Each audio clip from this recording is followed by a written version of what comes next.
O Senhor esteja convosco. Ele está no meio de nós. Proclamação do Evangelho de Jesus Cristo, segundo Lucas. Glória a vós, Senhor. Naquele tempo, grandes multidões acompanhavam Jesus. Voltando-se, ele lhes disse: Se alguém vem a mim, mas não se desapega de seu pai e sua mãe, sua mulher e seus filhos, seus irmãos e suas irmãs, e até da sua própria vida, não pode ser meu discípulo. Com efeito, qual de vós, querendo construir uma torre, não se senta primeiro e calcula os gastos, para ver se tem o suficiente para terminar? Caso contrário, ele vai lançar o alicerce e não será capaz de acabar. E todos os que virem isso começarão a caçoar, dizendo: Este homem começou a construir e não foi capaz de acabar. Ou ainda, qual rei que ao sair para guerrear com outro, não se senta primeiro e examina bem se com 10.000 homens poderá enfrentar o outro, que marcha contra ele com 20.000?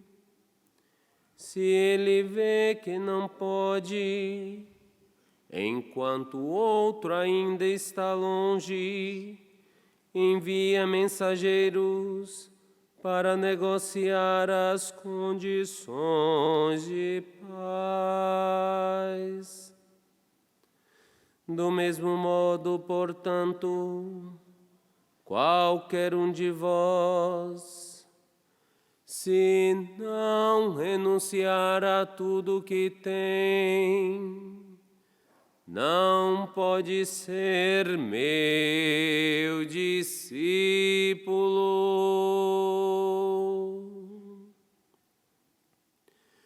Palavra da salvação. Glória a vós, Senhor.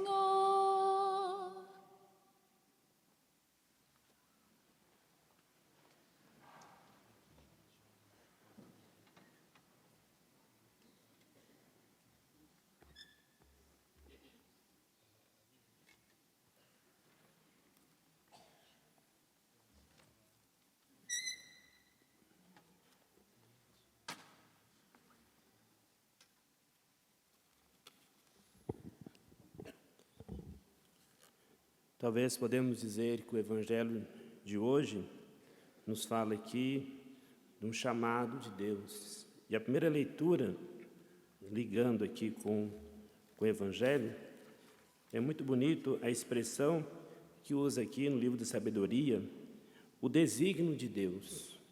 Qual homem que pode conhecer o desígnio de Deus? Os desígnios de Deus. O que são os desígnios de Deus? Padre Jonas Habib, nosso pai fundador, ele usa muito essa expressão nos nossos documentos internos da Canção Nova. Então ele diz que na Bíblia e nos documentos da Igreja, essa expressão desígnio de Deus é mais do que um simples desejo, é uma disposição de Deus. São disposições de Deus, propósitos de amor, são disposições de Deus.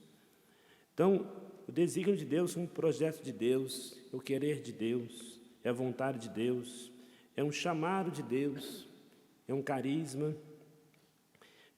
E são coisas que muitas vezes não compreendemos, é algo que não cabe na nossa cabeça, no nosso entendimento, na nossa lógica, porque é a lógica de Deus. O desígnio de Deus são também, a própria palavra desígnio, designare do latim, significa também indicações de Deus, daquilo que é o melhor para nós. E às vezes leva tempo para nós descobrirmos aquele desígnio de Deus. Às vezes leva tempo para entender. Mas é possível entender o desígnio de Deus? É claro que é possível entender, porque está aqui no versículo 18 do livro da sabedoria, da primeira leitura de hoje. Só assim, que fala aqui no versículo 17, melhor dizendo: acaso alguém teria conhecido o teu desígnio sem que lhe desse sabedoria do alto e lhe enviasse o teu Espírito? Ou seja, é o Espírito Santo, a sabedoria do alto, é dada àquele que pede. Por isso, a primeira coisa para entender os desígnios de Deus, a vontade de Deus, o primeiro passo é nós sermos humildes, a virtude da humildade. A atitude humilde é aquela atitude que nós observamos na primeira leitura do domingo passado, do livro do Eclesiástico. Aos humildes, Deus revela os seus mistérios. Muitos são os orgulhosos, altaneiros, soberbos, mas é aos humildes que Deus revela os seus mistérios. E o Salmo 138, versículo 17, diz assim: como são profundos para mim os teus pensamentos, e como é grande o número, ó Deus, se eu os conto, são mais do que areia. Quer dizer, essa intenção interior da humildade de reconhecer que Deus é Deus e que Ele tem um propósito, que Ele tem uma direção. E essa humildade de crer, de confiar e de se lançar diante daquele momento, daquele chamado que o Senhor faz. E o terceiro momento é rezar, como o Salmo nos leva a rezar hoje, Salmo 89. Ensina-nos, Senhor, aqui no Salmo 89, ensinai-nos a contar os nossos dias e dai ao nosso coração sabedoria. Nós temos humilde dizer: Senhor, eu creio e confio em vós, por mais que eu não compreenda, que eu não entenda, mas o Senhor sabe o que é melhor para mim. Até diante de uma situação difícil, até diante de uma cruz, mas o Senhor sabe o que é melhor para mim.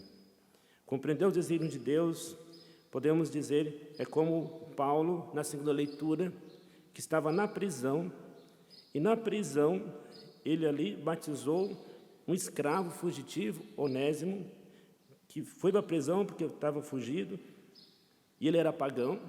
Olha o desígnio de Deus. E Paulo batiza ele e escreve essa carta indicando ele para Filemon, que é o dono dele, para que Filemon receba ela agora não mais como escravo, mas recebam como uma mina, recebam como cristão, recebam como batizado. Envia ele agora como cristão. Então, Paulo foi para aquela prisão por causa ali de uma alma, para salvar uma alma, evangelizando, batizando um pagão que era um escravo, Onésimo. E ali houve um desígnio de Deus para a salvação daquela alma. Às vezes Deus usa de situações conosco para realizar o seu desígnio, um plano de salvação. E no Evangelho de hoje, falando de desígnios, falando de chamado de Deus, então Jesus tem um chamado para nós, mas um chamado que podemos dizer que é exigente. Nessa exigência, Jesus nos pede um amor preferencial a Ele, a prevalência de Deus. O Padre Jonas também fala muito conosco também, nossos documentos, sobre a prevalência de Deus, Deus acima de tudo. Ou seja, a prevalência de Deus é amá-lo mais do que tudo. Então, isso exige o que Jesus diz no Evangelho, o desapego. Jesus estava caminhando para Jerusalém, neste Evangelho, e caminhando para Jerusalém, ele se volta para trás, muitos estavam o seguindo, uma multidão. Então, grandes multidões, diz no Evangelho, acompanhavam Jesus, e voltando-se ele diz, se alguém vem a mim, mas não se desapega de seu pai, sua mãe, sua mulher, seus filhos, seus irmãos, sua irmã e até mesmo a sua própria vida, não pode ser meu discípulo. Quem não carrega a sua cruz e não caminha atrás de mim, não pode ser meu discípulo.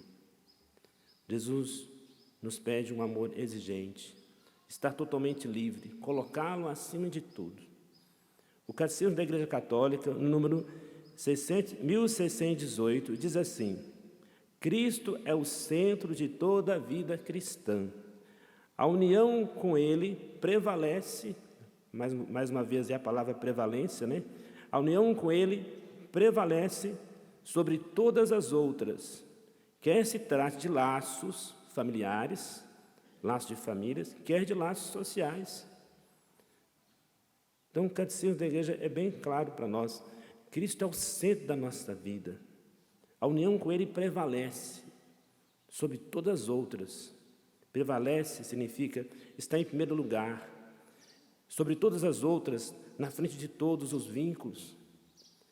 Quer se trate de laços familiares, quer sociais, ou seja, o discipulado de Jesus realmente é exigente mesmo.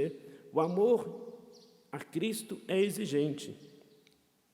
E para explicar essa exigência, Jesus usa duas parábolas aqui, muito importantes. A torre a ser construída e o rei que vai à guerra. Então, ambas essas duas parábolas aqui, Jesus quer nos falar sobre a importância de não se deixar levar por um impulso de momento, ou por um sentimento. Eu vou seguir Jesus, mas daqui a pouco perco o gás, aí na inconstância deixo tudo pelo caminho. Jesus está dizendo que é necessário aqui segui-lo, mas não por um sentimento, não por um impulso, mas saber ponderar as coisas, né? O Padre Jonas também nos fala muito de fazer as contas. Ele mesmo, no momento da vida dele, ele fez as contas, né? Fez lá, colocou a listinha, seria um bom pai na vida, seria um bom homem cristão e tudo mais, mas depois ele viu que aquilo não fazia sentido daquilo que era o chamado de Deus, que era mais forte. Embolou tudo aquilo, ele disse que fez a melhor cesta que ele podia fazer, né? Jogou tudo lá na cesta, fez aquela bolinha, entregou, onde ali tudo ele entregou ao Senhor. Fazer as contas, ou seja, decisão madura, não decisão de momento, mas definitiva. Então, Jesus exige um amor exigente, uma entrega total que vai ser até mesmo uma entrega de cruz, de renúncia. Então, não pode haver uma entrega pela metade. Jesus quer dizer para nós que é preciso desprender-se realmente de todos os laços, tudo aquilo que está prendendo, que está prendendo você a viver uma entrega total a Jesus. Jesus dirige essa palavra aqui a todos nós, tanto aquele que está fazendo um discernimento vocacional, tanto no ambiente familiar, tanto no ambiente social, ou seja, para todas as situações, somos chamados a segui-lo de forma exigente, num vínculo prioritário a Ele. A prioridade é Ele. Eu estava meditando sobre isso e diante de muitos atendimentos que nós fazemos aqui no confessionário, né, às vezes nós atendemos muitas pessoas, alguns testemunhos nos vêm, né? Eu imaginei aqui alguns testemunhos que nos vêm dizendo, né, que poderíamos dizer de um pai e uma mãe de família que tanto amam a Jesus e que levam os seus filhos a amar mais a Jesus do que a eles. Quantos pais fazem isso, né? Amam tanto a Jesus, levam os seus filhos a amar mais, a seguir Jesus. O que poderíamos dizer também de tantos filhos, diante da experiência com Jesus, também levam os pais a amar a Jesus. mais do que a eles, é o desapegar-se. O filho não é o centro da sua vida, o centro da sua vida é Jesus. Por causa dele que você está cuidando deles para Jesus. E talvez um dia para entregar a Jesus. Seja numa vocação, seja na morte, na entrega ao Senhor. Mas também a nossa vida é uma entrega a Jesus. Seja em qual situações nós estamos vivendo, o Senhor nos pede uma entrega total.